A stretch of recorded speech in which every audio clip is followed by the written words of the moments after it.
Perfect. Well, welcome and good afternoon. I'm Kevin Dundalk. I'm the chair of the Political Science Department and the director of the Henry Institute here at Calvin. And we want to welcome you to this, well, as it turns out, third in a unexpected and in some ways unfortunate series on different conflicts around the world. So we've had a discussion about Syria, a discussion about North Korea, and here we are today to talk about Ukraine. It is a fast developing story, and we put this together fairly quickly. In fact, I thought at one point we can actually put CNN up here and we could just watch it unfold. I noticed earlier that apparently there was at least a report that Russia had test fired a ballistic missile within the last couple of hours. So there's another interesting wrinkle. Perhaps Professor Wester can help us explain what's going on there. But in any case, we wanted to take this opportunity to try to come to some understanding of what's happening in that part of the world. So we have a very good panel, an excellent panel, in some ways perfect panel, to discuss these sorts of issues. And so I want to introduce them, and then actually Professor McBride is going to sort of set it up for us, and then we'll go on down the line. So let me just continue on that theme. Dr. Becca McBride is a 2013 Vanderbilt, first of all, first and foremost, a professor of political science here at Calvin College. She joined us this year after completing her PhD at Vanderbilt in 2013. She has a master's degree at Georgetown, and I'm going to read this because I wrote it all down and you'll see the relevance of this master's degree. Eurasia, Russian, and Eastern European Studies. And she also, during that time, worked as a Russia analyst for the US government. Next in line, Mr. Todd Huizinga, currently the Director of International Outreach for the Acton Institute here in town, also a Senior Fellow in the Henry Institute here at Calvin, and is especially relevant. He's got a long career as a U.S. diplomat, in particular from 1992 to 2012. And during that time, he served in many different capacities, and I won't go through all those now, but he served in particular as a political counselor to the U.S. mission to the European Union. And of course, a big part of this story is the role of Europe and the European Union in the Ukraine. Dr. Joel Westra is also a professor of political science here at Calvin.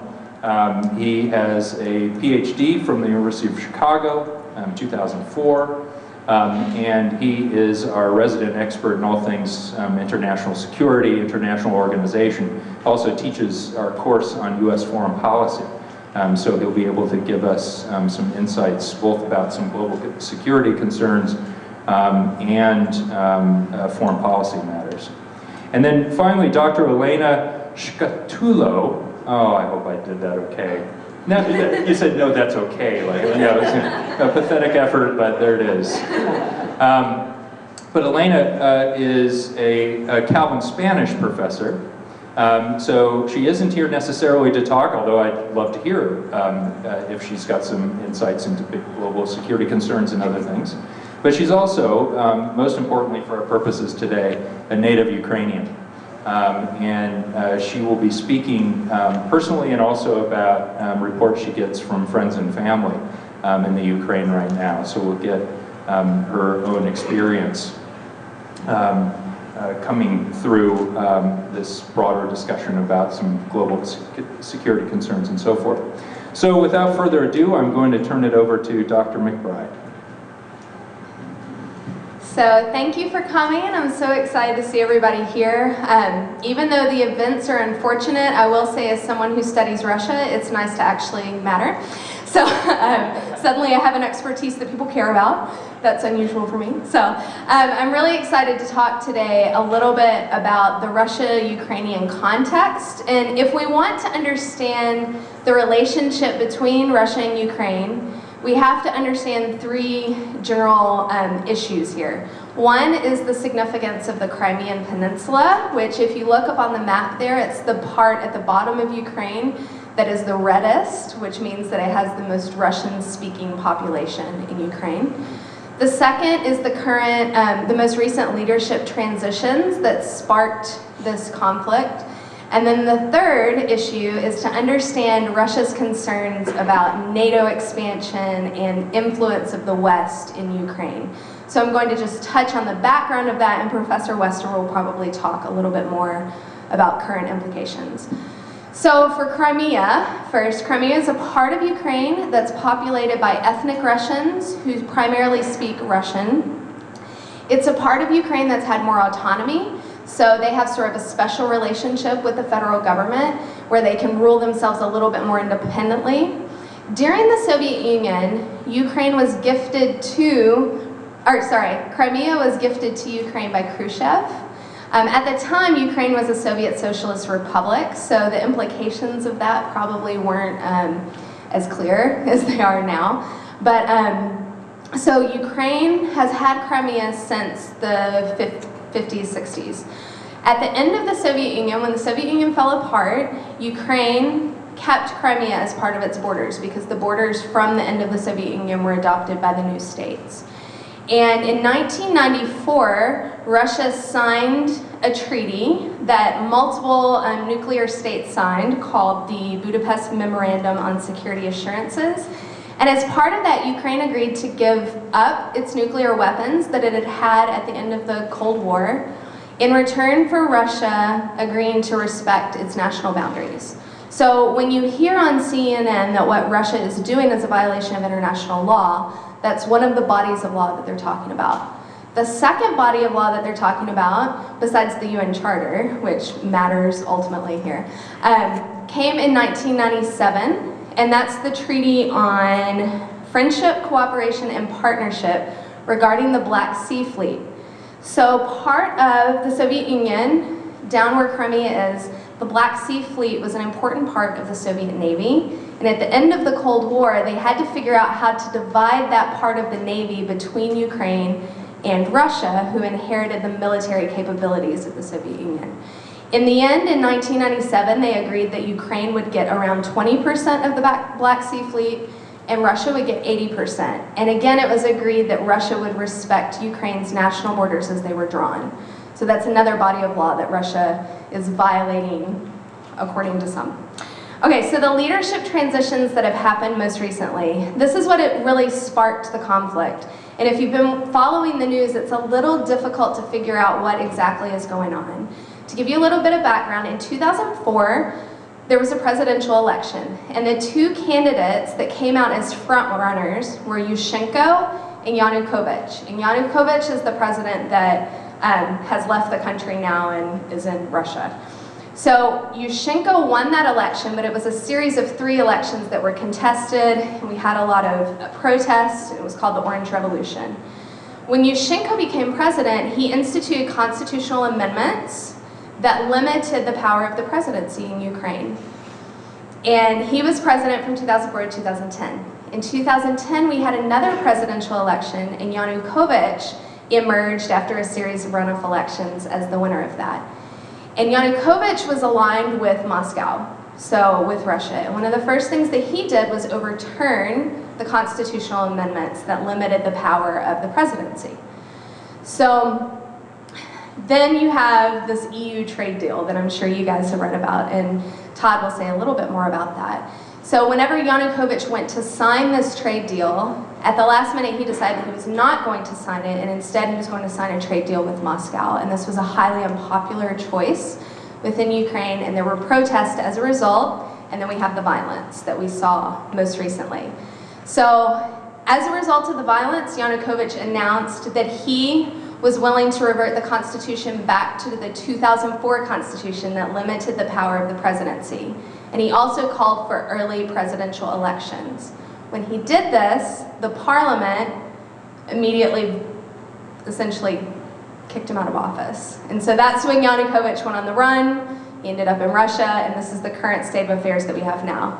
So part of Putin's justification, and actually Joel will probably talk about this a little bit more, for invading is that Putin maintains that Yanukovych is still the legitimate president of Ukraine and that he has asked Russia to invade the Crimean Peninsula to help restore order. So this is these leadership transitions are a very important part of what's going on. Okay, so the last thing I wanted to talk about was just NATO expansion. When Ukraine, at the end of the Cold War, Ukraine is in a part of Russia is in a part of the world that's very important to Russia. And Russia has traditionally seen Eastern Europe, particularly the former Soviet states, as being its belt of security. And so whenever the West, particularly the NATO allies, started trying to incorporate Ukraine into some of its clubs, this was very concerning to Russia. Primarily because the North Atlantic Treaty Organization was formed as a mechanism to protect against the Soviet Union. So you can see why incorporating a former part of the Soviet Union into that would be very offensive to Russia. And so in 1995, NATO allies announced that they were going to start working toward Ukraine becoming a part of NATO. And in 2008, they instituted a plan for reforms in Ukraine that would allow them to join NATO eventually. Putin was very offended by this, and he announced after that plan was announced, that he would consider annexing the Crimea if this actually happened. When Yanukovych became president in 2010, he announced that Ukraine would remain a non-aligned state. So he essentially pushed back that plan and said, we have no intention of joining NATO. So I just want to give you a little context to sort of the security concerns that Russia has, the economic concerns Russia has, and then the background of the leadership transitions. I just realized I didn't do one of the things moderators are always supposed to do, which is describe how this is going to go. And so we're going to go down the line and hear for no more than 10 minutes from each of the panelists, and then it's going to be open up to discussion. So if you have questions, please think them through, and we'll come back to them in a bit. I will concentrate in my remarks about the European Union and on Ukraine's relationship with the European Union. And I'll kind of cover three areas, namely the most important points about the EU's relationship with the European Union, then how the United States has worked with the European Union with the common goal between EU and the United States of integrating Ukraine into Euro-Atlantic structures. Those Euro-Atlantic structures basically being the European Union and NATO. And then finally, I'll talk about what's happening now in terms of the EU and Ukraine, which also you could characterize in spite of all of the talk going on about what's not happening now. So what's happening now and what's not happening now. First, kind of the most important points about the relationship between the EU and Ukraine. Since the breakup of the Soviet Union in 1991, the Ukraine has had as one of its major foreign policy goals to get closer to the EU in whatever way that might be. It's also been, I would say, an unavoidable situation for the Ukraine to be kind of playing off the EU and Russia as a country situated roughly between both of these larger blocs. The EU has done a lot with Ukraine. Ukraine is a neighboring state of the EU. The EU is the primary aid donor to Ukraine. And through various agreements, as the EU has wanted to do official agreements, the EU has been working toward the goal of fostering democracy in Ukraine, fostering the rule of law, fighting corruption, and fostering a market economy and prosperity in the Ukraine. I guess one of the things that you would have to say characterizes the EU's relationship to the Ukraine, and has always characterized it, is ambivalence. Why? Well, once again, Russia comes into the equation. Russia is simply more important to the European Union. It's bigger, it's more powerful, it's a bigger force to be reckoned with, of course, than Ukraine. And whether anyone wants to really admit it or not, the fact is that the EU, as almost everyone else in the world, I would argue, de facto recognizes that the Ukraine is more or less within the sphere of influence of Russia. So what do you do in order to foster democracy in Ukraine without stepping on Russia's toes, without damaging relations with a country that's much, much more powerful than the Ukraine? That's been kind of a root of ambivalence of the EU toward Ukraine. Also the United States, I would argue, toward Ukraine. Here's a little a fact that has a lot to do with that, and that fact is natural gas. About 80% of Russia's natural gas goes through Ukraine, and about 40% of the EU's natural gas is purchased from Russia. So many EU countries are very much dependent on Russia for their energy needs. Above all, Germany, which has let its foreign policy, let's say, toward Russia very much be affected by this interest in getting natural gas from Russia and getting reliable supplies of natural gas from Russia. Another reason for the EU's ambivalence toward Ukraine has been that the EU, basically ever since the Ukraine existed post-Soviet Union as an independent country, has been preoccupied with enlargement of countries closer to home to the EU than Ukraine. For example, in 2004, 10 new countries were added to the EU, 8 of those countries from the former East Bloc, countries that were not former, for the most part, not former members of the Soviet Union, countries like Poland, Hungary, Czech Republic, Slovakia, etc. And to enlarge to such an amazing degree, before they accepted these 10 new members in 2004, the EU had 15 member states. It went from 15 member states to 25 member states in one stroke, basically, after preparation, of course, but in one stroke. And then 3 years later, the EU added 2 more countries, Romania and Bulgaria, also closer geographically to the European Union than Ukraine, and hugely problematic countries to truly integrate into the European Union. So the EU has been preoccupied with enlargement closer to home than Ukraine, basically ever since Ukraine has existed. And another point to that is that public opinion within the EU has been very divided in terms of the wisdom of EU enlargement to countries that are basically not Western European, let's say, and thus more problematic in terms of being members of the EU. So trying to sell to European publics the idea of Ukraine having an actual perspective of membership in the EU has been very difficult. Thus there's been this ambivalence between the EU and Ukraine.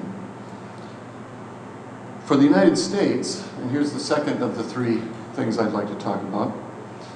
For the United States, the EU has been its primary partner in working with Ukraine. And again, with a common goal between the United States and the European Union of integrating the Ukraine into Euro-Atlantic structures, namely into the EU, into NATO, thus helping the development of democracy and rule of law in Ukraine, and making Ukraine more prosperous and enlarging the circle of friends and allies. Why has the EU been the US's main partner in Ukraine policy? Well, again, because the EU is the closest large bloc of like-minded countries to the Ukraine that the United States has. And the EU has tremendous leverage over the Ukraine. Now you remember, and as Becca mentioned, it was the change of course in deciding not to sign the association agreement with the EU in November that caused the protests in Ukraine.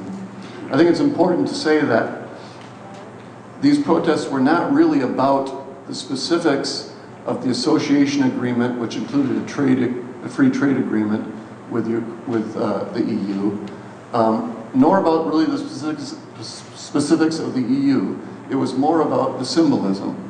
It was more about the EU's being a powerful symbol for ex-East Bloc countries of the West, a powerful symbol of democracy, a powerful symbol of prosperity, and also a sense that being in the EU for former East Bloc countries kind of means we're now in the first world, if I may still use that term. We're now in the club of the powerful, prosperous, influential democracies. This is what kind of the decision to backtrack on signing the agreement meant to the protesters in Ukraine. It meant that Ukraine was being brought back into Russia's orbit and had decided against being in the West, being in that first world club of prosperous democracies. It's important to say here that although the EU, as the EU and as an organization that kind of can hold out the prospect of membership to countries like Ukraine, has a lot of leverage, nevertheless, the EU's success in fostering democracy and rule of law in neighboring countries and in new members that it's enlarged to has been mixed. There's been a great amount of success in terms of some of the members that joined in 2004, Poland, Czech Republic, Slovakia, Hungary. These countries are basically very well-functioning democracies. Things are going a lot better economically than they ever did, of course, during the Soviet period. This has been a success. But other areas, again, closer to home to the EU than Ukraine, have been problematic. The Western Balkans, there's been mixed success, basically former Yugoslavia. On the one hand, you've got Slovenia, which is probably economically the most successful new EU member from the former East. You've got Croatia, which is the latest new member of the EU, joined the EU just last year.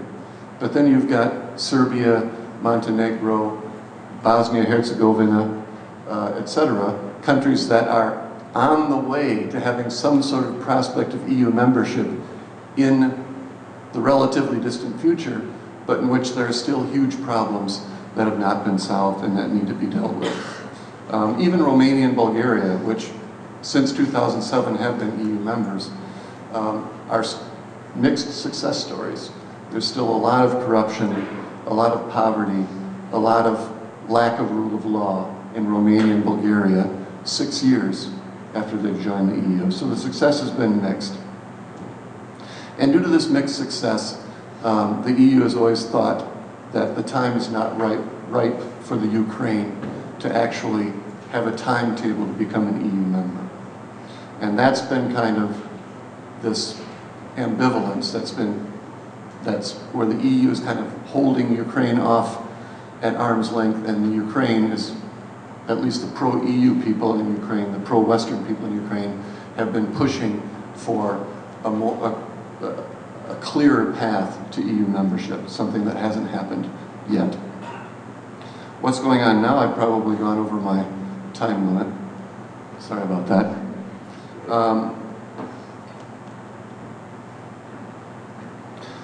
I guess I would characterize what's going on now in terms of the EU is, to put it very frankly, and these are things that I couldn't say when I worked for the US government, so it's kind of nice to be able to say this.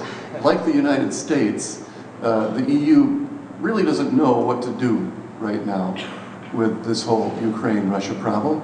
And to those who always, give easy criticisms to what the EU or the US is or is not doing, I say, I challenge you to figure out exactly what we should do. It's very, very difficult. Russia has an advantage here. Russia has a clear objective and has been acting toward that objective. The objective is, I guess roughly to say, to keep Ukraine within Russia's orbit and to keep it distant from the European Union and NATO. And they have an advantage in that sense. They've got a very clear objective, and they've been acting toward that objective quite rationally, I would argue. So, the response from the EU so far has been relatively weak because they don't know what to do. And furthermore, there are 28 countries. We talk about the European Union, and the European Union talks about its common foreign and security policy, but yet it is 28 countries, each with a separate government, and each with separate perspectives on what their national interest is, what they should do toward Ukraine, etc. You've got countries like Poland and Lithuania who have asked for a NATO meeting on this whole issue, who are, because of their history, much more suspicious of Russia and much more wanting to act forcefully to bring Ukraine into EU structures on the one hand. On the other hand, you've got Germany, which, to give you just one example, which is being much more cautious. Why? Well, because it is kind of a bridge to Russia within Europe.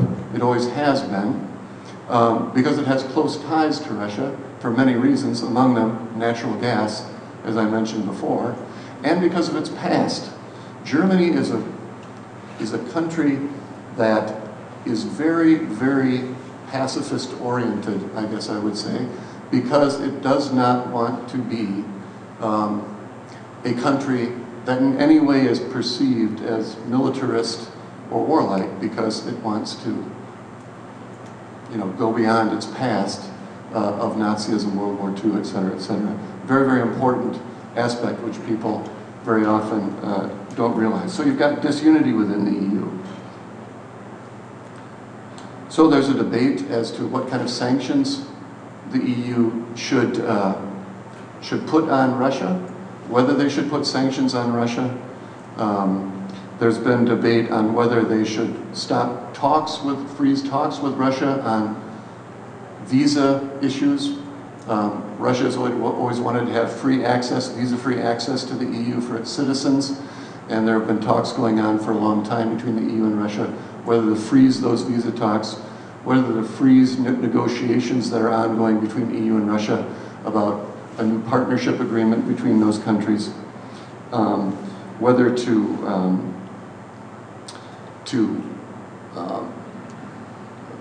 use sanctions that are targeted to some of Russia's government officials that would hurt them financially or in terms of their freedom to travel to the EU. All of these things are still in debate within the EU and still very much undecided. My final little comment, a lot of people are asking, does this mean a new Cold War? Well, no, it doesn't mean a new Cold War because the Cold War is over. It's a very different situation. But it is a real question whether it means that the attempt since the Cold War to somehow pull Russia toward the West, toward democracy, toward being a peace-loving nation, etc., as we would define it, whether this attempt has failed or not. And I think there are real reasons to think that we've been engaging in wishful thinking about Russia for a long, long time. Not only Ukraine, but also Russia's role in Syria, Russia's role in Iran, Russia's role in another former Soviet country, Belarus. Russia's giving asylum to Edward Snowden, the NSA leaker. All of these things make you wonder, have we been engaging in wishful thinking about Russia? So I leave that as kind of a thought to ponder. Thank you.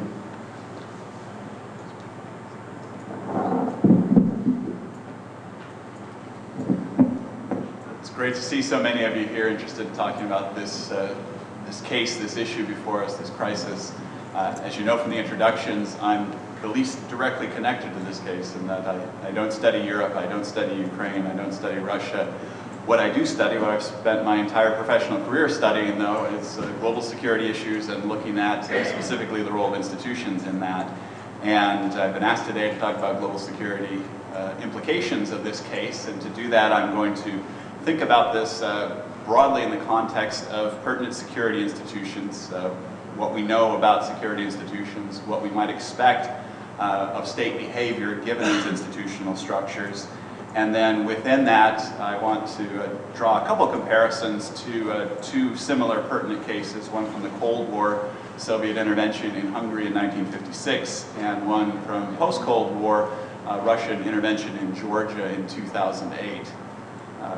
As you know, this is a case of Russian intervention. It started out initially as a covert operation with unmarked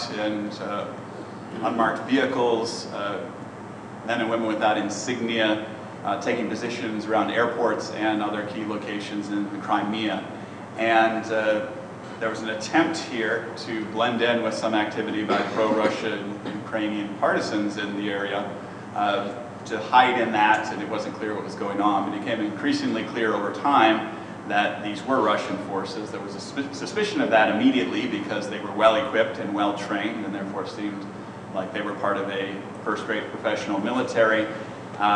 Later, it became clear that these had come out of units from Russia's Black Sea Fleet based on the license plates on the vehicles, even though they didn't bear Russian insignia.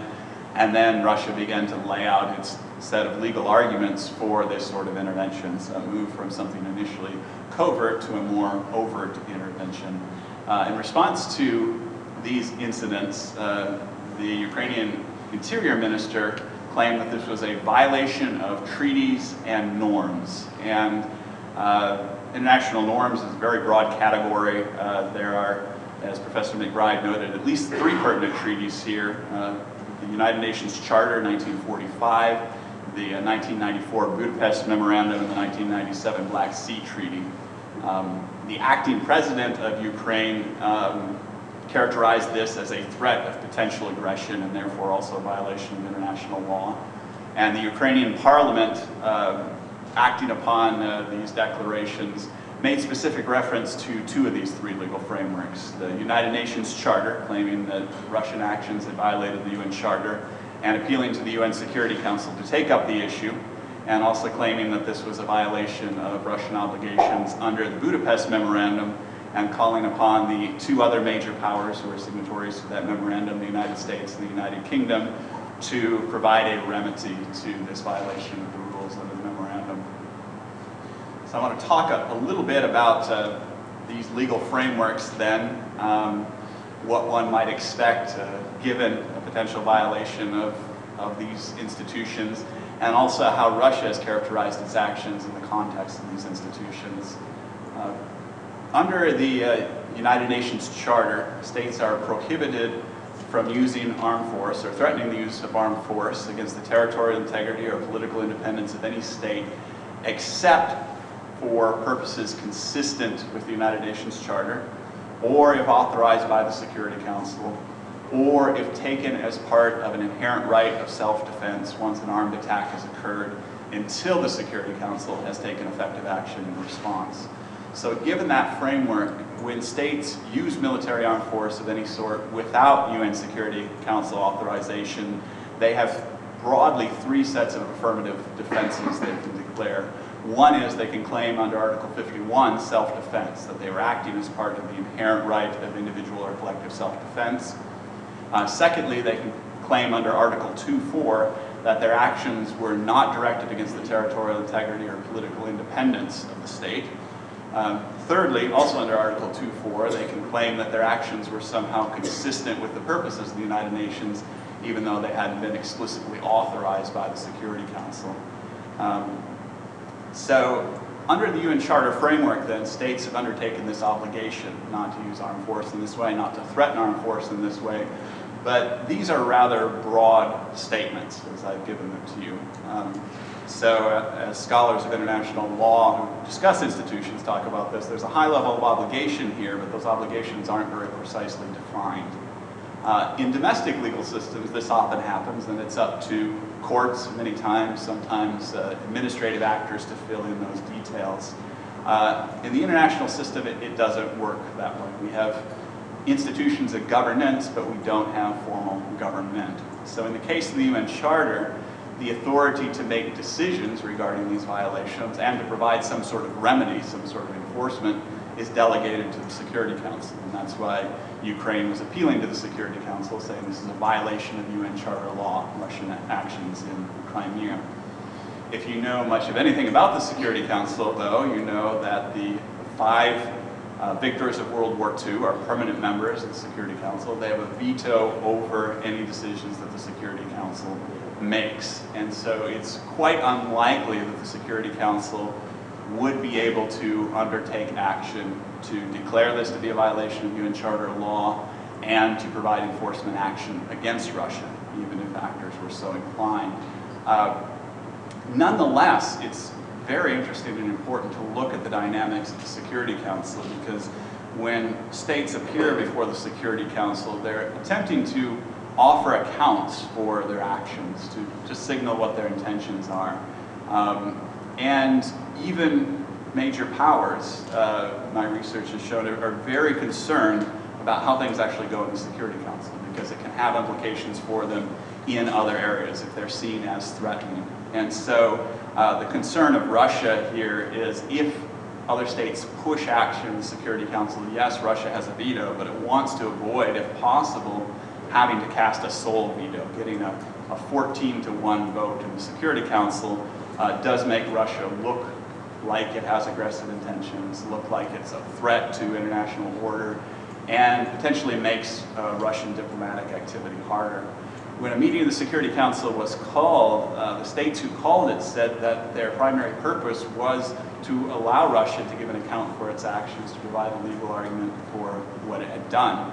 And that's as far as things have proceeded now in the Security Council. The UN Secretary General Ban Ki-moon has urged restraint by Russia and has also appointed an envoy, Robert Siri, to work between the two sides. But the Security Council hasn't pressed it forward any more than that. In regard to the second key institution that Ukraine has made reference to, the Budapest Memorandum, as Professor McBride noted, this was an agreement that took place at the end of the Cold War. The situation was one of what to do about nuclear weapons that Ukraine had inherited with the breakup of the Soviet Union. And this was an agreement that was intended to induce Ukraine to sign the Nuclear Non-Proliferation Treaty as a non-nuclear weapons state, so to give up its nuclear weapons. In giving up its nuclear weapons, it would be giving up an important means of security from nuclear deterrence. With very few exceptions, states with nuclear weapons have not gone to war with one another. India and Pakistan is the only exception to that rule of nuclear armed states ever having gone to war with one another. So it's a very significant step for any state to give up nuclear weapons. And so this agreement was put together with 4 signatories. Ukraine would be giving up the weapons, Russia would be the recipient of the weapons, and then the United States and the United Kingdom, who would be external guarantors of Ukrainian security. All of these states undertook an obligation not to threaten the sovereignty and territorial integrity of Ukraine. So it's borrowing the language of the UN Charter, but it's similar, that there's this obligation undertaking. The language is rather imprecise. There's very little delegation here. It's up to these signatory states themselves largely to decide if a remedy is appropriate, what that remedy will be, or perhaps for a state to appeal to the Security Council and say a violation of this agreement is also a threat to peace and security in general and should be addressed. So that's what the framework looks like, and that's the way Ukraine laid out its complaints, and that's what has brought the Security Council into play. That is what has brought the United States and the United Kingdom into play, separate from the Security Council. Russia has responded directly to these claims, and it's responded the way a lot of states have done in the past, and as I'll say in a moment, very similarly to the way that the Soviet Union responded in 1956 as it attempted to justify its intervention in Hungary, and as Russia did in 2008 in attempting to justify its intervention in Georgia. So Russia's legal argument actually touched on all 3 of these types of affirmative defenses that I laid out a moment ago. In regard to Article 51, the idea that these actions were taken as an inherent right of individual or collective self-defense, Russia claimed two things. And these both were about defense of citizens abroad against armed attack. It claimed firstly that Russian peacekeepers in the area were facing armed attack. Secondly, it claimed that Russian citizens in the Crimea were facing disorder and chaos by Ukrainians, by Tatars in the area. This is precisely the argument that Russia laid out in 2008 to justify its intervention in Abkhazia and South Ossetia. Specifically that Russian peacekeepers in these enclaves were under attack, and the facts on the ground, if you recall the case much at all, were a little unclear who attacked first, and Georgia changed its story subsequently. And first it said it was attacked, and then it said that it wasn't, it backed off its initial point. But Russia's claim was that its peacekeepers in Abkhazia and South Ossetia were being attacked by Georgia, and they had to respond in self-defense to this armed attack, and also had to protect the citizens of those areas against this threat by the government of Georgia. So the same sort of argument being made here. In regard to the affirmative defenses available under Article 2.4, regarding actions not against the territorial integrity or political independence of any state, Russia has responded in a way states often do by saying, well, the actions were in response to the invitation of a lawful government, or at least with its consent.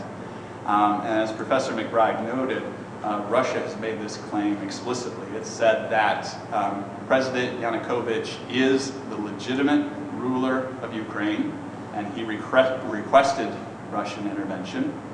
It also has referenced the Speaker of the Crimean Parliament. As we've noted, Crimea is this autonomous region, it has a separate parliament, and the Speaker of the Parliament, Vladimir Konstantinov, not related at all to the famous Detroit Red Wings player, made a similar request and said that there was disorder and chaos, and therefore Russia should intervene to prevent that. This is remarkably similar, actually, to the claims that the Soviet Union made in 1956 when it intervened in Hungary. How many of you are old enough to remember the events in 1956? Hopefully a few. Thank you. Good, good. Not the students, of course. I feel older and older as I ask this question of anything the students. But in 1956, the Prime Minister of Hungary, Imre Nagy, was facing domestic unrest, and he proposed as a solution that Hungary consider multi-party government. And with that, he proposed that Hungary leave the Warsaw Pact and become neutral. What resulted very quickly was the minister for the Communist Party in Hungary removed Nagy from power and installed a new prime minister, Erno Gero, who then asked the Soviet Union to intervene to restore order in Hungary against this domestic unrest that he claimed also was being encouraged by outside actors in the West, which is also what Russia is claiming now about Ukraine. And that was the basis of the legal intervention in Hungary in 1956. Thirdly, also under Article 2.4, in response to the idea that actions be somehow consistent with the purposes of the United Nations, Russia has made a claim that it's been very reluctant to, actually. It's a claim that Western governments often make, one of humanitarian intervention, lawful humanitarian intervention. This is a claim that most governments tend to be reluctant to make because it could set a poor precedent, opening the door for all sorts of other states to intervene in ways that the initial states wouldn't like. And Russia constantly has been saying, no, no, no, that's a violation of sovereignty, that shouldn't be an appropriate justification, an appropriate account. But in this instance, it's changed the policy it's had, and it's claimed it's responding to an imminent humanitarian catastrophe, is the words that it's used. The U.S. ambassador to the UN, Susan Rice, actually brought this up at the Security Council meeting to say that it's really interesting that Russia has been asserting constantly state sovereignty against these sorts of claims, but now has flipped it around. So that's the basis, the legal basis of the Russian justification for its actions, the account for its actions. If you put this all together, one thing you should notice, and I want to underscore again, is international law works much differently from domestic law, both in terms of not having the mechanisms in place to clarify what obligations are or to provide clear remedies or enforcement. So it doesn't make sense, though policymakers will assert this, to think about international law in a very strict positivist way, that this is a violation, this isn't. We have to think about it more about how clearly is this legal or illegal based on other states' responses. And that's the sort of calculus that states constantly are thinking about. How will other states see this action and what will their responses be? And the closer it is to the extreme where most states are saying this is definitely a violation of international law, the worse it will turn out for that state in the future is the concern many times. And that's the sort of threat that President Obama made, to say that there will be greater political and economic isolation for Russia if it doesn't pull back, if it doesn't withdraw. So threatening this sort of resistance that states historically have been concerned about, and why even states that have a veto in the Security Council construct these elaborate legal arguments as accounts to justify their actions. So President Obama has threatened resistance, but hasn't really specified yet what that might look like, other than perhaps the United States and the other members of the G8 would not go to the meeting in Sochi that's scheduled for June. Not much more has been specified. And the reason for that is that it's very difficult to see what leverage there is. Todd Heisinger's remarks captured some of this. And I was pleased to hear that you brought up this notion of sphere of influence. It's very important. When you look at cases like this in the past, states in the UN Charter era, in the contemporary era, don't often, in fact, almost never make explicit arguments about spheres of influence, because it doesn't fit the legal order that was put in place post-World War II. But it certainly doesn't mean that they don't exist, and certainly doesn't mean that states aren't aware of them, and that they don't make calculations based on that. If we go back to the 1956 Hungary case, who can tell me what the US response was? Lots of talk. Yeah, and not much else, right? Why? Because it clearly was within the Soviet sphere of influence, and the costs and benefits of anything more direct didn't make sense. So the United States, on one hand, couldn't simply acknowledge and say, we're not going to do anything in that Soviet sphere of influence, because that doesn't suggest that the United States is upholding the international legal order. But on the other hand, it was unrealistic to expect the United States to do much more. And I think, unfortunately, we're going to see something quite similar, a pattern that I've called indirect resistance. So making a lot of noise, perhaps taking some diplomatic and even sometimes economic action, but little more, because the costs and benefits don't line up. And it's not only the location in Ukraine, as we've heard, but also the particular importance of the Crimean Peninsula, the headquarters of the Black Sea Fleet. And what we haven't mentioned, some of you know this, some of you don't, the Crimea is incredibly important to Russia because it's been its warm water port. This Black Sea Fleet is crucially important. The Crimean War of the 19th century was fought over trying to resist Russia being able to move in this direction. So Russia finds this access to the Black Sea, to the naval base in Crimea and Sevastopol to be very, very important. And against that, it's not clear that the United States or the EU are going to push very hard. So if we think multilaterally, there's this boycott of the G8 meeting in June, indirect resistance of the sort. There's been some discussion about how NATO should respond. Even though Ukraine was in talks with NATO, ultimately it never proceeded to the point of having an actual membership action plan, MAP, the way NATO talks about it. And we can't rerun history. This is the problem of social sciences constantly. We can't rerun history and see what would have happened if we changed some key variable, if we changed the result of the last election. But it seems unlikely that NATO would have brought in Ukraine as a full member because of its position. Things about costs and benefits. Sometimes conversations about NATO enlargement have been in terms of producers of security versus consumers of security. Ukraine clearly would be a consumer of security rather than a producer because of its position. So it's not clear that NATO ever would have brought Ukraine in. NATO has been working alongside Ukraine, but because Ukraine's not a member of NATO, the Article 5 collective defense claim can't be made. I saw a quotation by James F. Jeffrey, who was a Deputy National Security Advisor to George W. Bush during the Georgian crisis that I've been talking about a little bit. Very similar to this in regard of a Russian intervention. Georgia had a relationship with NATO, wanted fuller membership, almost certainly wasn't going to get it. What could the Bush administration do? Not very much. His quotation, which I found incredibly frank, not the sort of quotation he'd be making if he were still in government, he's in a private think tank now, was there's nothing we can do to save Ukraine at this point, all we can do is save the NATO alliance. Which meant that it doesn't make sense for NATO to make promises it can't keep, or perhaps even to embolden Ukraine to take more assertive action with the expectation that NATO will intervene, which it wouldn't. It was a big concern in Georgia. It was a big concern in Hungary in 1956 too. A lot of Hungarians really believed U.S. anti-communist rhetoric that the United States would come to their aid, and it didn't happen. And perhaps that crisis could have been a lot less bloody if the Hungarians hadn't perhaps been led to believe that.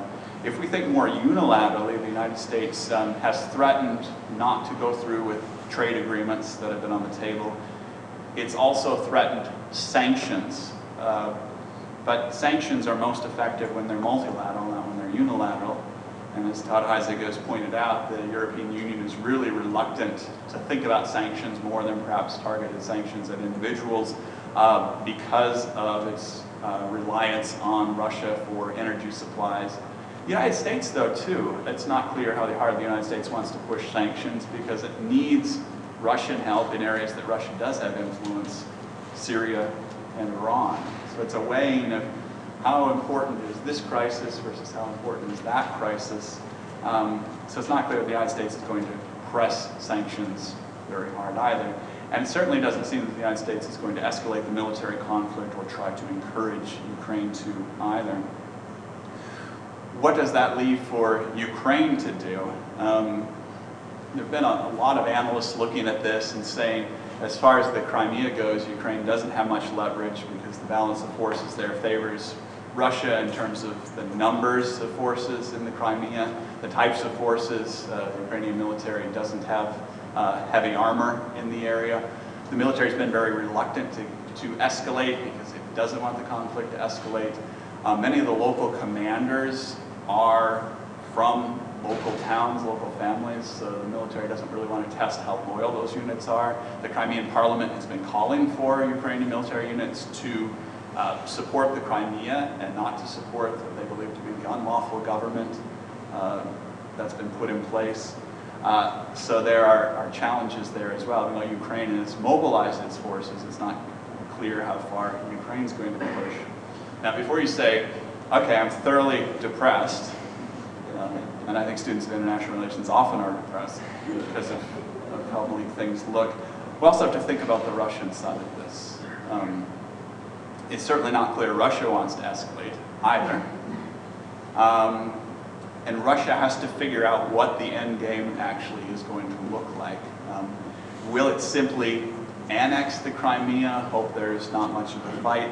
Maybe, but if I had to guess, I would think that it won't look quite like that. More, it'll be a game that Thomas Schelling, who's a Cold War strategist, Nobel Prize economist, called the game of risk, where Russia can hold certain things over the head of Ukraine to suggest that if you don't start to make concessions, we'll make things worse and worse and worse. That sort of claim could be made more credible because of the way Russia has propped up these separatist regions in Georgia, post-2008, Abkhazia and South Ossetia, the way that Russia has military forces in the Crimea, the balance of forces, local balance of forces favors it. The energy leverage Russia has that the West can't really counter. The West can counter some of the aid that Russia promised, but the energy supplies it can't really counter, the balance of forces it can't really counter. And I think that's also one way to put into context the Russian military exercises, unannounced military exercises near the border, today's launch of an intercontinental ballistic missile. Russia was very careful to tell the United States this was happening in advance, which is extremely important because an unannounced launch of an intercontinental ballistic missile is the sort of nightmare scenario that Cold War strategists constantly talked about. So is it a new Cold War? I'm not sure, but a lot of the dynamics of the Cold War, I think, can help us to understand the situation, as long as we don't take those comparisons too far. And that's what social scientists are always trying to do, trying to figure out which cases are similar and how similar are they and what are the bounds of what one case can tell us about another. So that was my attempt, at least, to help you make sense of the broader security context here, the institutions at play, and why things have occurred as they have, and what that might tell us about what's next.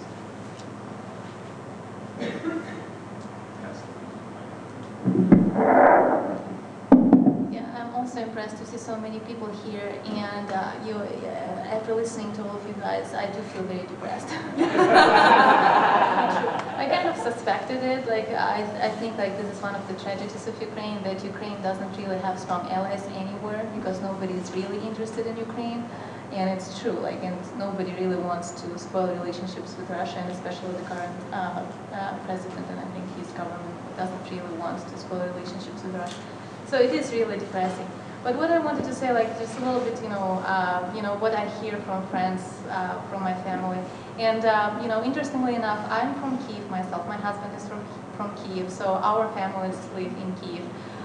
So I came to the United States to study, and then I found a job. So this is how I'm here. And the two of us, we're the only ones here. The rest of our families live in Ukraine, and they live actually in different parts of Ukraine. So my family and my husband's family are from Kiev.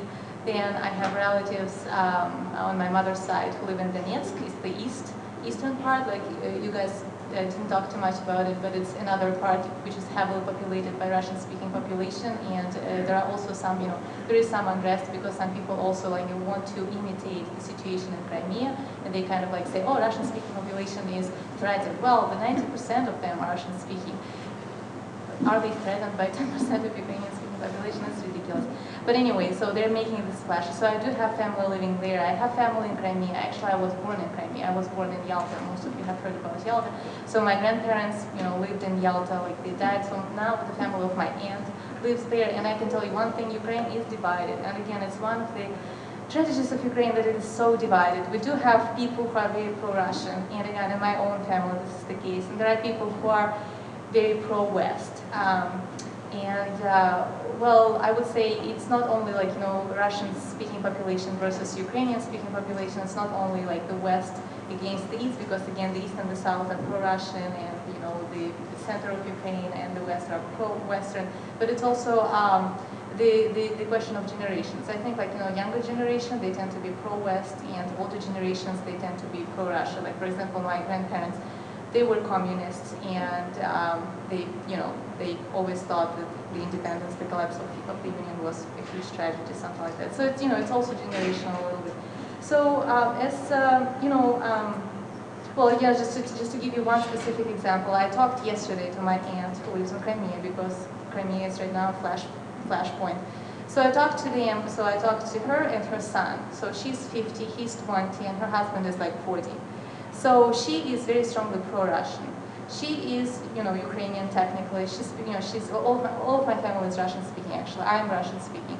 I do speak Ukrainian as well. But you should understand that in the Soviet Union it was better to be Russian-speaking because you could get better jobs. Most of the schools were Russian-speaking, with the exception of the West. In the West, you always had, Ukrainian-speaking schools, etc., etc. So, so what? Sorry, I just lost my. I'm a little bit nervous, but anyway, so yeah, I just talked to them, and so my aunt is very pro-Russian, and then her son, he studied in Ukraine, in Kiev, sorry, he studied in Kiev, international relations. He is very pro-West, and again, so, and then the husband, he's kind of in the middle. So again, again, my family, nuclear family, and all of them, stand, they look in different directions. Then, also I wanted to say a few words about Kiev. When the protest started in November, and again, I don't think that anybody mentioned it. It was, yeah, regarding this trade agreements between Ukraine and European Union. So it's true that many people came from the West, because again, in the Western part we have, most of the people really want to be closer to Europe. And again, they actually do feel themselves European. Why? Because Ukraine, and again, I do not think that you guys mentioned it, but many parts of Ukraine in the past belonged to different states. Like some regions belonged to Hungary, some formed part of Poland, etc., etc. So those people do feel more European than Russian, in spite of the Soviet Union. So many people from those regions, they do come to protest against Yanukovych deciding not to sign these contracts. And the demonstrations were peaceful. And as for other people, like for example, like the inhabitants of Kiev, most of the people were neutral. Kiev, the inhabitants of Kiev weren't on the streets. It's where people from other parts of Ukraine largely. Then people in other parts of Ukraine, they didn't think much about it. I didn't think much about it. I just thought, okay, well, there are these demonstrations, so what? And then, what really made people go to the streets, like for example, inhabitants of Kiev, like what, more than 2,000 people, more than 10,000 people went to the streets. Only, we are talking only about inhabitants of Kiev. I talked to my friends who did go to Maidan. They didn't necessarily fight, but they wanted to be there with people in spirit. What provoked this reaction was the reaction of the government against peaceful demonstrations. Yanukovych in the past, he had some, it's the president, the ousted president. He used to have close ties with some, mafia and criminal groups. So, and he unleashed some of those, criminal groupings against peaceful demonstrators. And this is what really upset the people, because again, we tend to think about Ukraine as, quasi-democratic country. We understand that corruption is huge, etc., etc., but many people do want Ukraine to be a democracy. So and then militia policemen, they wouldn't protect the citizens. So we would have those people, unleashed by the government, who would provoke demonstrators to have an excuse for, to bring armed forces to Kiev, etc., etc. And this is what happened later, right? Like they did bring armed forces to Kiev. But again, this is what made people in Kiev, my friends, my personal friends, to go, and this is what they told me. We went because of this, not because of the trade agreement, just because of the abusive reaction of the government. Some of the things that they did, they would steal, kidnap activists. So activists were being kidnapped one by one. They were taken outside of Kiev. They were beaten up. They were tortured. Some of them were killed. Then, I have videos, for example, of journalists. One girl, she's like 26 or 27, beautiful young girl. She's a known journalist. So for years she's been writing about corruption in the government. So she published one article in November. What they did to her, they beat her up so much that you cannot recognize her face. Then another journalist from Kharkiv, again, he wrote something about, concerning these manifestations. He was tortured, they cut, half of his ear, etc., etc. And you can see these people, they are speaking up in spite of everything that has happened to them. So you can see these people talking about it. So from the perspective of ordinary Ukrainians, I think when this conflict got worse and worse and worse, for people again, like Europe, the decision, like Ukraine is closer to Europe or to Russia, it's very much on the second place when the conflict was escalating. But the kind of government that we have, this is what became the central issue. This is why even when Yanukovych and representatives of several European countries and the leaders of the opposition signed, some agreements, this is why the street, like the Maidan, the people on the street shouted "Venba," meaning that it's a treason, because they just said, well, look at this. We do not want to have this government anymore. We want a government that would respect human rights. So this is. And for me personally, when Yanukovych actually left, I thought, well, that's a miracle. I thought that he would follow the advice of Putin, that he would draw even more army forces to Kiev, and that he would just, have, thousands of people dead. One more thing, like, I have a friend here, she's also from Ukraine, and she has much more time to actually see what is happening in different parts of Ukraine. She said, at a certain time, actually, government did try to bring more troops, but people in those places, they barricaded the streets, people would lay down on the railways to stop army from coming to Kiev. So it was really, I don't know.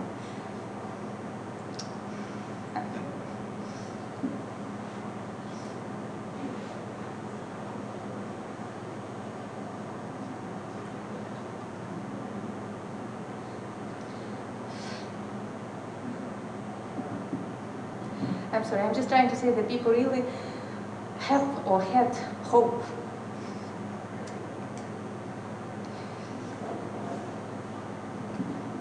Yeah. Thanks, sir.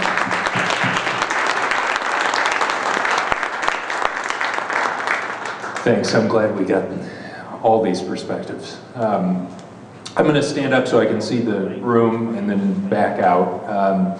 We have a corded mic, and so I think we're just going to take questions, and then if you don't project enough, I'll try to project for you.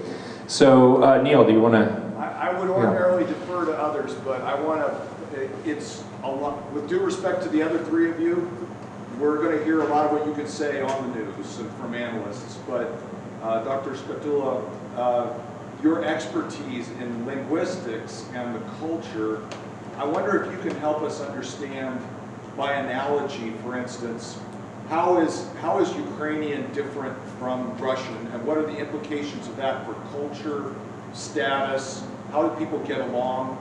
Is it more like Portuguese and Spanish, or like US English and British English, or what does that mean? Well, actually, I'm glad that you brought up this question, because language is actually very important in everything that is happening here. In general, the two languages are very similar. They're like, I would say, Spanish and Italian, or Spanish and Portuguese. So if you know one, you can easily read and understand the other language. Probably you wouldn't be able to speak it well, you would have to learn to speak it. But in Ukraine, what happens is, again, like, yeah, half of the population speak, well, maybe 40, 30%, I don't know, speak Russian as their first language, or maybe more, like maybe 50-50. I'm not sure about the statistics right now, because right now we have many more Ukrainian speaking schools, so younger generations, they tend to speak Ukrainian much better than older generations. And then we have in the West, who've always spoken Ukrainian. But language is important, because many people do want to, they do not want to say to, since the Ukraine became independent, Ukrainian became the official language. And Yanukovych actually reversed it. He kind of like gave Russian almost the same status as Ukrainian, and many people were really happy about it in the East, in the South. And the truth is that, but then, the nationalists, or the people who are very pro-West, or the people from the West, politicians from the West, they insist that the official language should be Ukrainian, that there is no place for Russian language. And actually, it's enacted in many places. For example, in Kiev, you can hardly find a Russian-speaking school. And even in schools, like I can talk about my family.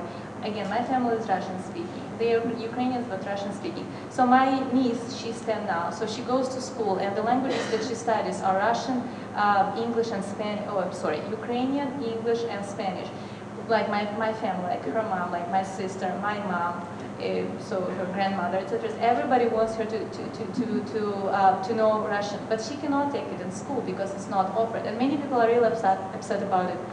Even more so in the South and in the East. They're really upset about it. And one of the things, like, the people in Crimea who are like protesting so strongly against Ukraine is because of the language. They say that, like this interim government, again, they said something like, okay, Ukrainian is the only official language again. Well, I don't know if they passed this law, if they even have this power to pass laws right now, but anyway, this is the perception, and the people are really, really upset about it. My aunt, she said that she doesn't speak any Ukrainian, she understands this for sure, and she said like she had to fill out some official papers, and she said she had to hire a translator to do that, and they're really upset about it, that they have to do that. So language plays actually a big part in it. People are always talking about the language, Ukrainian, Russian, both, which one, so.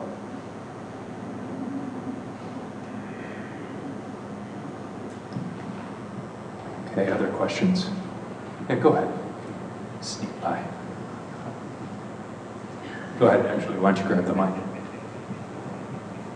Okay, thank you for having, for everyone for coming and for having us. My name is Mike Farage. I'm just a local political activist. I'm leading the current campaign against the income tax for Grand Rapids. I have learned more in an hour from you guys than I have in a month from television. I mean, I'm not a professional, and I haven't studied a lot of this. But from at least a layperson standpoint, and I'll just throw this for whoever wants to answer it. Just from an average person, I see a modern day Hitler, maybe along a different line, but basically he's threatening in the same way. And something you said, Joel, and Mr. Huizinga, I think plays a good part is throughout history, it's repeating itself. And the United States, unless we're willing to get into another war, really we're limited to anything we really, really can do. So, and my question was, isn't this kind of just a modern day, what we've seen through history, where annex them or invade them if they don't follow the marching orders? So what do we do with Putin? How do we think about him?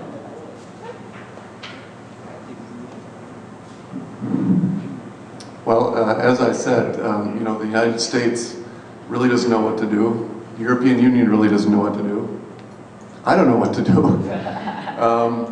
One thing I will say, though, that I think is connected to your question, and that is that I think it's important to realize also that Putin, as many people who came before him, really believes, I think, much of what he says.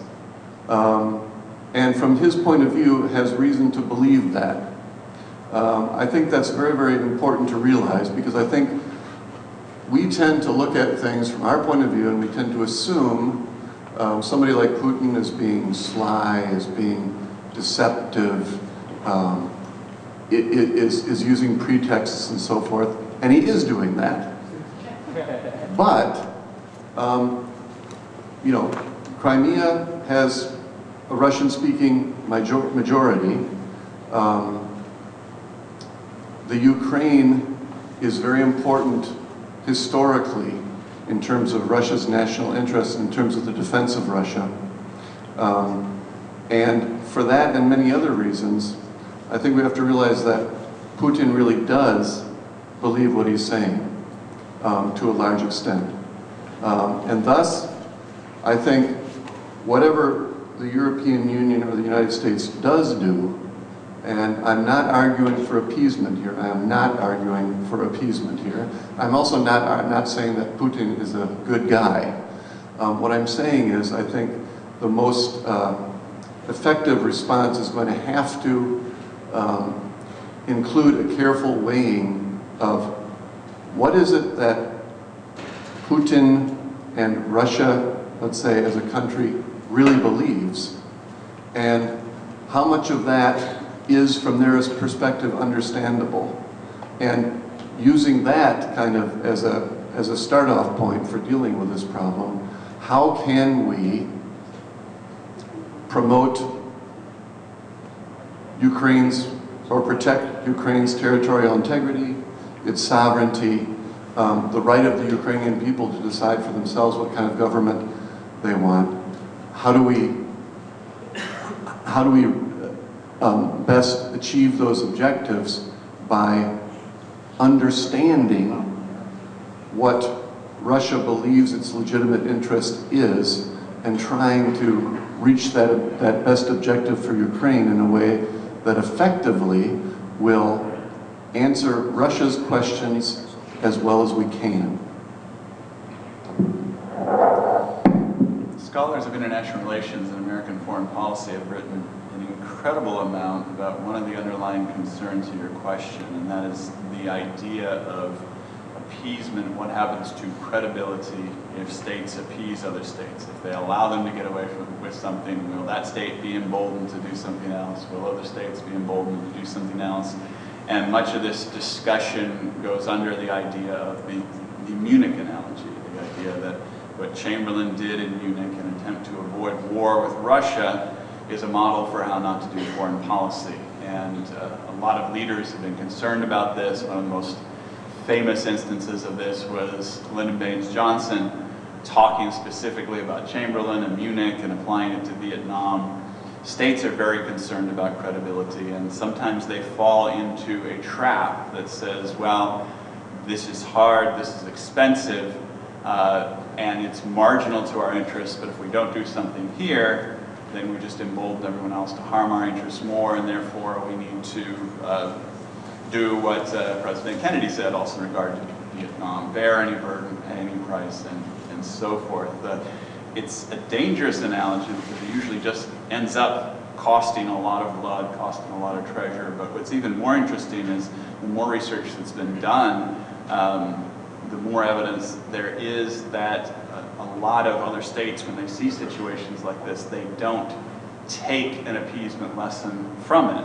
What they say is, look at the context, we wouldn't expect that sort of intervention. So they don't make this very forced comparison to say, well, if the United States doesn't intervene in Ukraine, then no U.S. ally can count on it or anything of that sort. But policymakers do sometimes fall into that trap, and it's a dangerous trap. But it's one that's appealing because there are these really stark events in history of World War II, a conference that looked so wrong and not wanting to do something similar. So it's haunted policymakers, but it's often led to bad decisions. And as it turns out in retrospect, those are bad decisions not just for the cost, but for the lessons that other states probably would have drawn even if those costs weren't borne. Other questions? Go ahead, JT. So thanks so much, first of all. So Mr. Westra talks about the Russia defending themselves, making arguments for their actions, and I think there's still for whether the Russian arguments is valid. So one question is, how likely or how convincing is Russia's argument in the international or even Security Council members? And if, for example, in my case, my question is like the legitimacy of the president. Russia claiming the president's request for intervention, but they also can ask the legitimacy of the presidency. So such arguments we can address more detail. How convincing is Russia's economy? So, JT, you're asking our panelists to argue in favor of Russia's claims. Go ahead. Yeah. What's your general view of the world? No, I mean, they're making claims, so what are those arguments as you see them? Well, I think law and institutions, even in security matters, do make a difference, but I don't want to exaggerate that difference. They do change the cost-benefit calculations of states because there are consequences that states pay when they openly violate agreed rules, because it sends a signal of intentions, and all of diplomacy is about signaling intentions and being credible in making threats, on the one hand, as we were just talking about, but also demonstrating restraint, not looking aggressive, and so forth. So it does affect decision-making calculations. On the other hand, states aren't going to be bound by strict interpretations of international law when they do believe their fundamental interests are at stake. And Crimea is very, very important to Russia. Russia's influence in its periphery, its near abroad, is very important to it. So in that regard, it's not surprising Russia is taking assertive action, but also trying very hard to make these arguments. What's interesting about these arguments is they address directly the arguments that members of the Ukrainian government have made about what rules have been violated. And they also cover all three of the groups of claims that states ever make, the only claims that they can make under UN Charter law. So given the facts on the ground, it's as good an argument as I think Russia could have made. It will be interesting to see what happens in the Security Council, but I'll tell you this, when the Soviet Union made a similar argument in 1956, the vote was 14-1. It was not very persuasive. And what happened afterwards was there was a lot of cables that came back from Soviet diplomats in the developing world saying that attitudes in their hosting governments had changed as a consequence of what had happened. It was also being compared to what the United Kingdom and France had done in Egypt, and really throwing together that all these states really are going to trample on the rights of weaker states. So I think it's as good of an argument that could be made given the facts, but I'm not sure it's going to stand up very well if the Security Council proceeded to a vote. You want to add, Becca? Yeah, so if you think in particular about Putin and his ability to make this argument, one of the things, I mean, if you've had a class with me, you know I'm no fan of President Putin. But one of the things that he's particularly good at, and I wrote one of my graduate theses on this very topic, is his ability to take a very complicated issue and boil it down to very specific cores that give the rest of the world an excuse to not have to do anything. And we saw him do this with Chechnya and how he connected Russia's actions in Chechnya with the war on terror. And he essentially provided the West with a valid justification for not getting involved at a time when they very much did seem like they were going to get involved. And so I think in the end, it doesn't matter how good Putin's justification is. What matters is, does it provide the West with effective reasons to think twice about getting involved? And I think his excuses do give a reason for that. They're very craftily, crafty and persuasive. So. Just 5 seconds a moment. I said the vote was 14-1. I can't say that on the record. The Security Council wasn't enlarged to 15 until 1965. In 1956, though, no one voted with Russia. Vote wasn't 14-1. The Security Council wasn't 15 yet, but no one voted with Russia. That's our Professor Westra. We're going to do one more. Go ahead.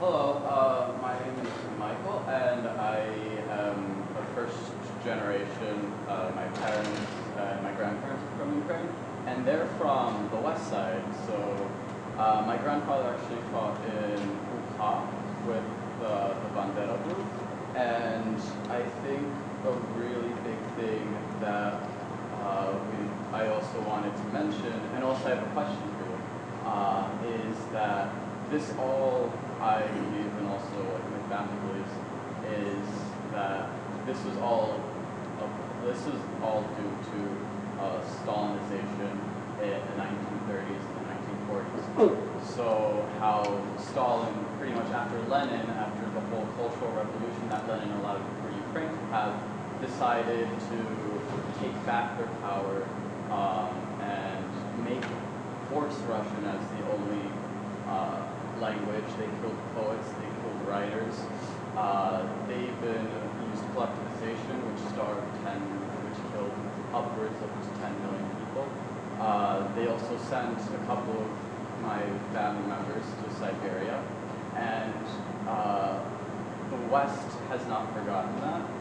And so the Bandera group now has become a political party, and they want to, along with Svoboda, want to make Ukraine the national language. But I do understand how if they do it too unreliably, then you have people who only know Russian saying, well, what about me and what about my vote? So I hope there's a leader that rises who will be able to balance the two. Because I don't believe that Ukraine should join the EU. A lot of people from the West don't really believe that they should be part of the EU, but they want to run towards the EU so that they break apart their essentially chains from Russia, as some of my friends over there put it. However, in terms of what's happening in Crimea, which is a very interesting case because Crimea is an autonomous state, they have their own parliament, which you guys said before. And additionally, so during Stalin's reign in the Soviet era, what happened was the group of Tatars who were like natives of Crimea were practically all obliterated and sent to concentration camps. So I've heard reports from the news network Kiev Post and such that Stalin, if Putin was to take and annex Crimea, he's going to make a form of Chechnya, where the Tatars, or the natives there, fervently do not want that and will become a terrorist within Crimea. So I just wanted to know if you guys had any ideas. So Michael, you're a Calvin student. Yeah. And you are involved a bit in some advocacy, at least in stronger connections between Ukraine and Europe, right? Yeah. Well, so when my grandparents came over and when my father came over, they went to Yonkers, right outside of New York, and it had a very big Ukrainian populace, which promoted the language and the cultural. So there's a lot of cultural dance, language, and literature that they tried to rekindle after the Soviet Union. Okay. So. All right. Panelists. Yeah, I can say a little bit of something about that because I studied Chechnya. That was my specialty when in my former life, and so actually last night I was reading up about this on Crimea, and it is sort of an interesting historical fact that Crimea was populated by Crimean Tatars, and whenever the Nazis came through on their march through the Soviet Union, they went through Crimea.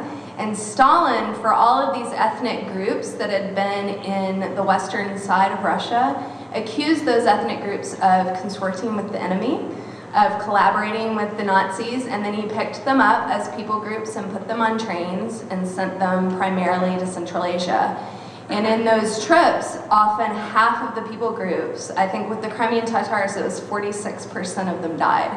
And so it was a major eliminating of this people group. They did the same thing to the Chechens. Khrushchev later repatriated them and said they were no longer enemies of the state. When they came back, though, to Crimea, the Russians, Stalin had taken Russians and put them in Crimea to try to upset the balance of the ethnic balance in the area. And so it really created for all of these ethnic areas a real problem, and it continues to be a problem for a lot of these republics. And so I agree with Michael that that dynamic is there. I think if the Crimea is annexed into Russia, which I don't know if I'm convinced that that's what's actually going to happen, but that would be a bad story for the ethnic group in that area. It would not bode well for them. And so I don't know if they're strong enough for the insurgency to explode in that way that it did in Chechnya, but it definitely wouldn't spell good things for the ethnic minority. Well, let's leave it at that, and I would like to thank you all for joining us, and I'd also like to invite you to come to the next talk that we have, where we're talking about good governance, lack of conflict, all those kinds of things. We'll get good crowds to talk about where democracy works and all that sort of thing. But thanks for joining us, and please join me in thanking our panelists.